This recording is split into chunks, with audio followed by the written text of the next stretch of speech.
préparation et c'est la sauce tomate classique. Arrêtez d'acheter des sauces tomates déjà faites et prêtes dans le supermarché. Vous pouvez les faire chez vous d'une façon simple et rapide. Donc pour ceci, on va utiliser une gousse d'ail, une échalote et de l'oignon frais. Après ça, c'est optionnel, l'oignon frais et les échalotes. Vous pouvez les remplacer du coup par les oignons blanches ou les oignons jaunes. Et ensuite les tomates aussi, j'utilise les tomates concentrées. Vous pouvez les mettre par les tomates fraîches ou les deux, un peu de tomates fraîches, un peu de tomates concentrées et aussi la tomate en conserve comme vous voulez. Donc moi j'utilise que de la tomate en conserve parce que c'est celle que j'avais chez moi. Je n'avais plus du tout de la tomate fraîche et je n'utilise jamais la tomate concentrée. Je n'utilise jamais.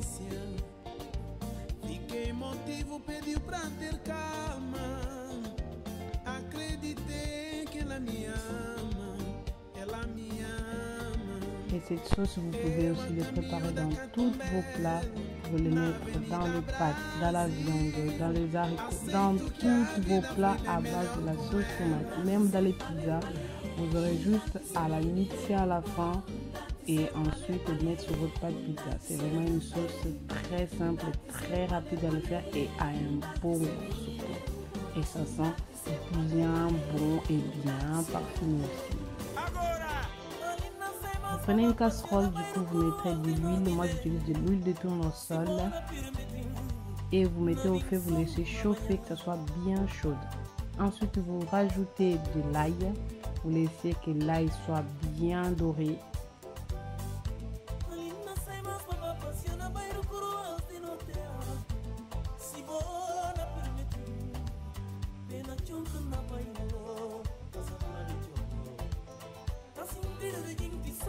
Une fois que votre ail est bien doré, pas cramé, hein, doré, vous rajoutez du coup les suites et les restes de vos ingrédients. Donc je rajoute de l'oignon frais, de l'échalote et je vais laisser aussi bien doré, bien revenir, que ce soit bien doré, comme ça les parfums de tous mes ingrédients ils vont rester bien incrustés dans ma sauce tomate.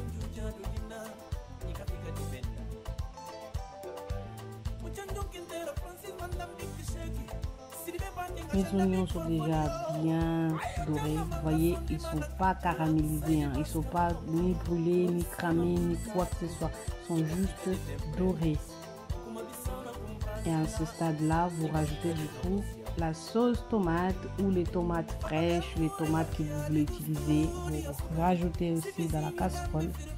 Moi, je fais une bonne quantité parce que je conserve au congélateur et je vais utiliser tout au long de la semaine ou tout au long même du mois ou de l'année, je sais pas, j'ai fait une bonne quantité, ça dépend de la quantité que vous allez faire chez vous.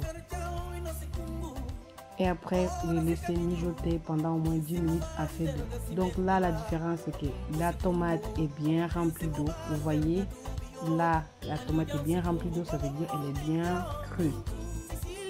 Vous allez voir 10 minutes après, la tomate elle va changer et il y aura moins d'eau. Donc on laisse mijoter pendant environ 10 minutes ou 12 minutes à feu doux. Et là du coup vous voyez la tomate est toujours remplie d'eau, c'est pas encore prêt à ce stade là. Vous n'aurez pas besoin d'assaisonner la tomate parce que vous allez assaisonner déjà vos plats directement lorsque vous allez préparer du coup par exemple votre viande et tout ça. On laisse mijoter encore pendant au moins 5 minutes et là c'est la différence, la tomate est déjà prête parce que l'huile est déjà bien montée et la tomate contient moins d'eau.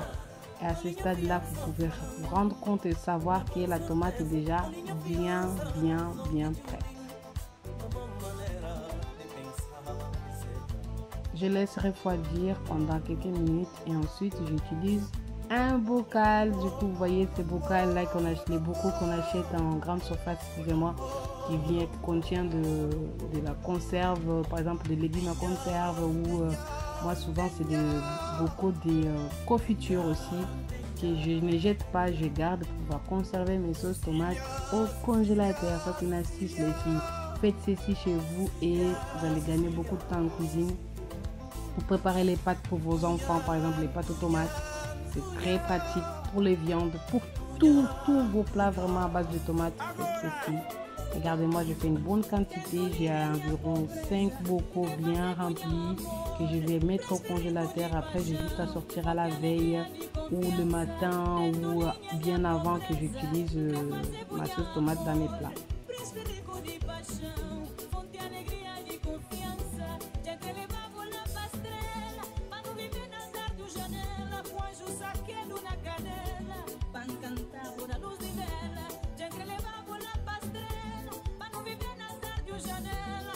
Et voilà, comme ça, je vais laisser bien refroidir encore. Et après, juste à mettre au congélateur et conserver le temps qu'il faut, le temps que vous voulez. Il n'y a pas de conservateur à l'intérieur. C'est beaucoup plus goûteux par rapport aux tomates, aux sauces tomates déjà préparées qu'on achète dans les grandes surfaces. Le lendemain, donc, j'ai décidé de préparer mes haricots. Chez moi, on mange beaucoup des haricots blancs dans la semaine, donc parfois on n'a pas assez de temps de préparer des haricots blancs qui sont surtout secs.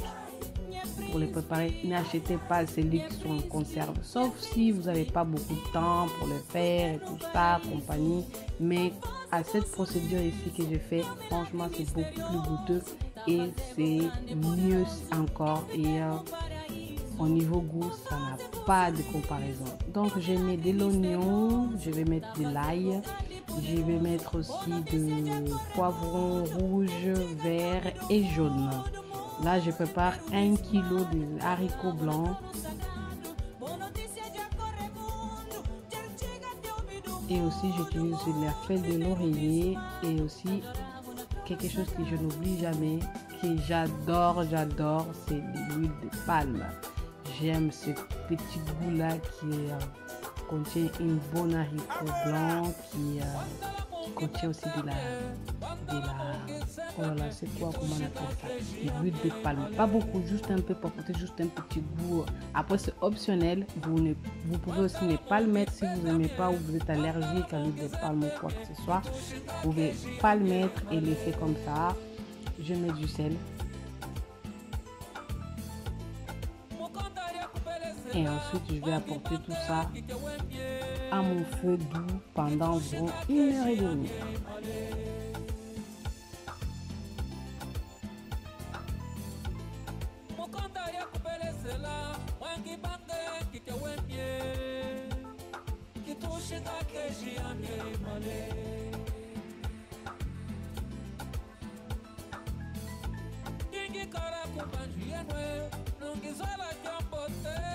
Voici 1h30 passée. Mes haricots sont bien entiers. Les secrets d'un bon haricot bien cuit vous n'aurez pas des haricots, les autres sont cuits, les autres pas cuits. Il faut faire bouillir tout ça à feu doux.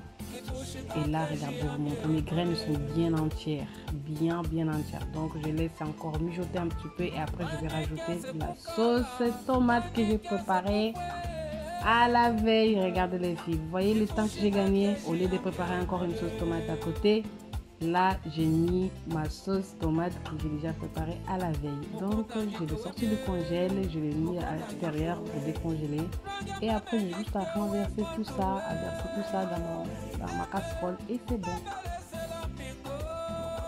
Donc mes haricots sont bien prêtes et bien imbibés de tomates. Je les laisse bouillir 3 minutes encore, 3 minutes même pas plus. Je rajoute aussi de la noix de muscade. Les secrets d'un bon haricot aussi, ne laissez pas bouillir beaucoup de temps, 30 minutes quand vous mettez les tomates. Non, vous laissez juste bouillir 2 minutes, 3 minutes, c'est bon, ça suffit, pas plus. Vous rajoutez du sel si vous voulez, si vous n'avez pas besoin. Et c'est tout. Moi, je mets pas je n'utilise pas de, comment on appelle, oh là là, j'ai un trou de mémoire. Tout ce qui est cube ou tout ce qui est poids dans les haricots, je n'utilise pas. Je fais ma simple nature et c'est très bon. Regardez, j'ai une bonne sauce, la bonne poulpe et tout est juste magnifique.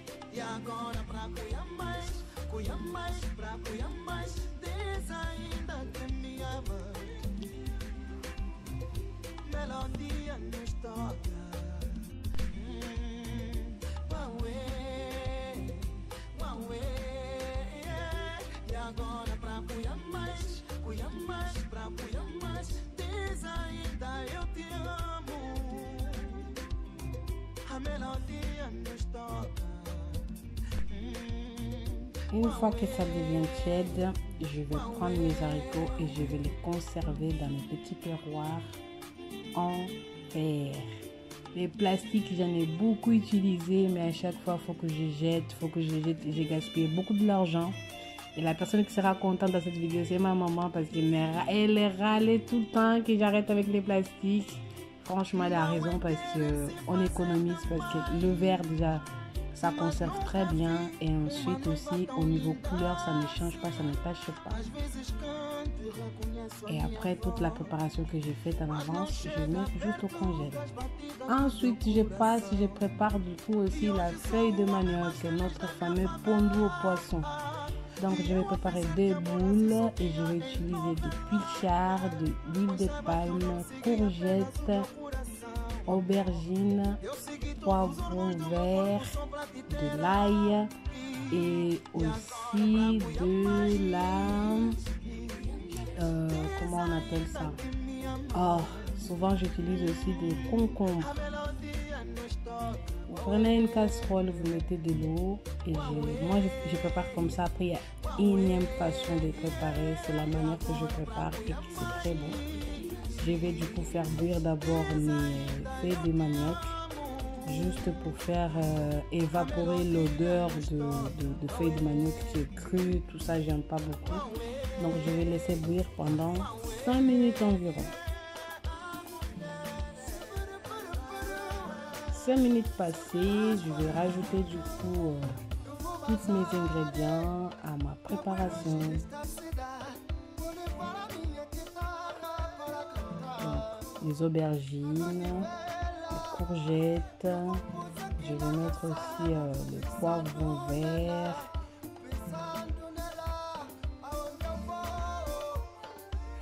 Après, si vous n'aimez pas un des ingrédients, vous pouvez l'enlever. Pas forcément utiliser tout le moment, j'utilise comme ça et c'est très bon. Franchement, c'est très bon. Avec des haricots, ouh là là. Et je mets aussi l'oignon frais, de l'ail aussi, et aussi un peu de l'huile de palme. Je mets pas beaucoup, il y en a qui utilisent beaucoup, mais moi j'utilise juste un petit peu. 1 litre, je peux l'utiliser pendant des mois et des mois. Et après, on va laisser bouillir tout ça à feu doux pendant environ 2 heures.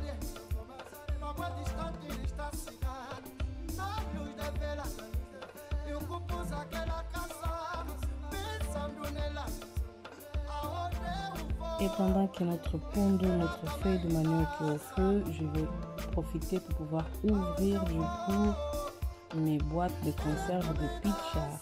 Si vous voulez utiliser du poisson frais, vous pouvez les mettre directement avec vos ingrédients dans votre casserole.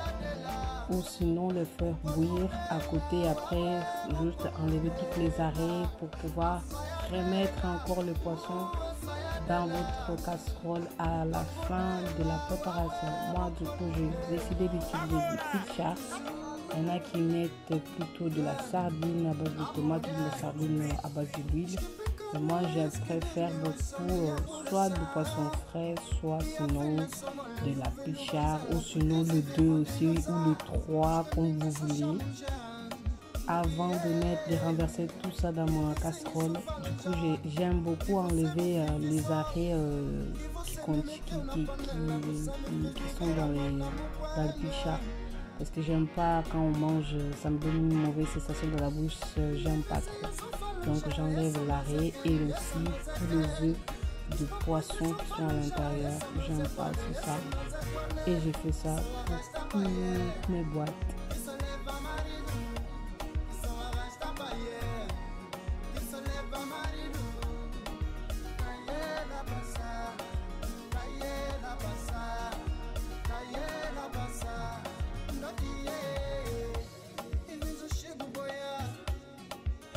Dites-moi dans les commentaires comment vous préparez votre pondu chez vous. Je sais qu'il y en a qui utilisent aussi sinon de l'arachide cru. Ah, je rajoute aussi un peu de la sauce tomate qui vient de la boîte de pilchard pour apporter un peu de sucrerie. Je mets juste un petit peu. Alors chez vous, vous préparez comment les pondus dans votre région, en Afrique, comment on prépare ça? partagez vos recettes avec moi. Peut-être que je vais les réessayer aussi pour pouvoir découvrir aussi. Ensuite, du coup, environ 2 heures passées, je viens rajouter du coup tous mes pitchars dans la casserole. Jusqu'ici, c'est la première fois que je vais remuer ma casserole parce qu'il n'y a pas besoin. Et ici, je mélange les tout pour que ça puisse bien se mélanger. Et je vais laisser encore mijoter environ pendant 30 minutes.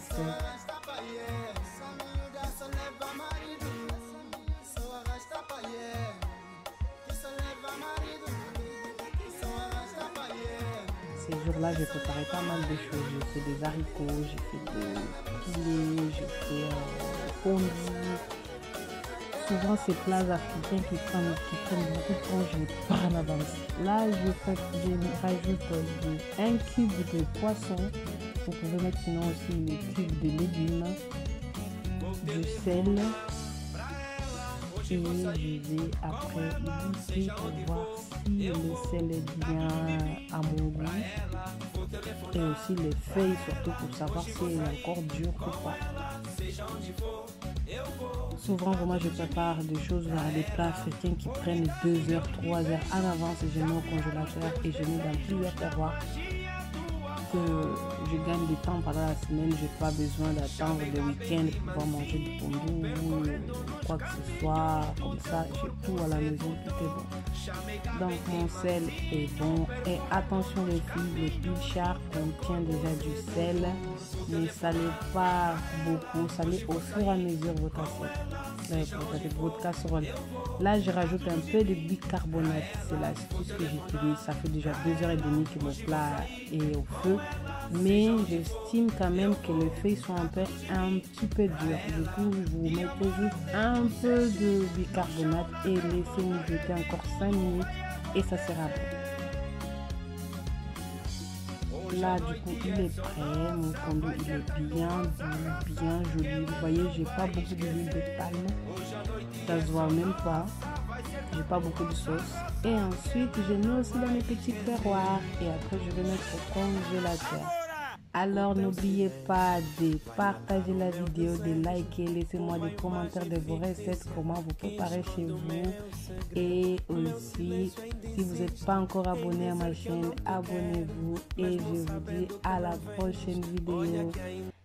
J'espère que vous allez aimer surtout mes astuces gain de temps en cuisine dans mon laboratoire.